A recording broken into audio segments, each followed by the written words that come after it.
এবছরের মধ্যে হবে, সবই হবে।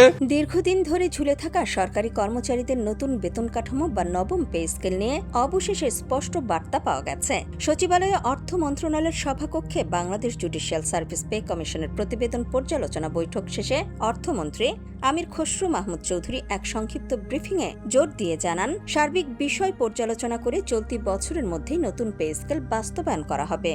আমরা আজকে একটা দিক নিয়ে আলোচনা করেছি, আর অন্যান্য দিক আছে। সব বিষয় আলোচনার পরে পূর্ণাঙ্গ যখন সিদ্ধান্ত হবে তা আপনাদের সামনে উপস্থাপন করব। বৈঠকে শুধু জুডিশিয়াল সার্ভিস নয়, বরং পুরো সরকারি কাঠামোর বেতন ভাতা সংক্রান্ত নানা জটিল দিক নিয়ে দীর্ঘ পর্যালোচনা চলে। তবে এখনও চূড়ান্ত সিদ্ধান্ত না আসায় এবং বিষয়টির সংবেদনশীলতা বিবেচনা করে দ্রুতই আরও একাধিক বৈঠক করার সিদ্ধান্ত নেওয়া হয়েছে। পূর্ণাঙ্গ রূপরেখা তৈরি হওয়ার পরপরই তা আনুষ্ঠানিকভাবে প্রকাশ করার আশ্বাস দিয়েছে অর্থ মন্ত্রণালয়।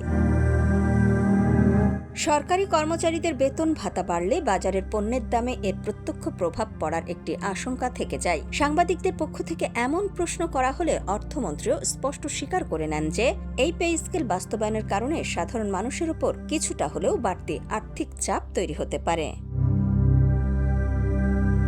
অবশ্য মূল্যস্ফীতির এই বাজারে একদিকে সরকারি কর্মচারীদের জীবনযাত্রার ব্যয় মেটানোর যৌক্তিক দাবি, অন্যদিকে সাধারণ নিম্ন ও মধ্যবিত্ত শ্রেণীর উপর বাজারের সম্ভাব্য বাড়তি প্রভাব, সব মিলিয়ে সরকার এক কঠিন সমীকরণের মুখে। এখন দেখার বিষয় অর্থ মন্ত্রণালয় কিভাবে কর্মচারীদের সুযোগ সুবিধা নিশ্চিতকরণ এবং বাজারের ভারসাম্য বজায় রাখার মধ্যকার এই সূক্ষ্ম সুতোটি সামাল দেয়। ডেস্ক রিপোর্ট, সোনালী নিউজ।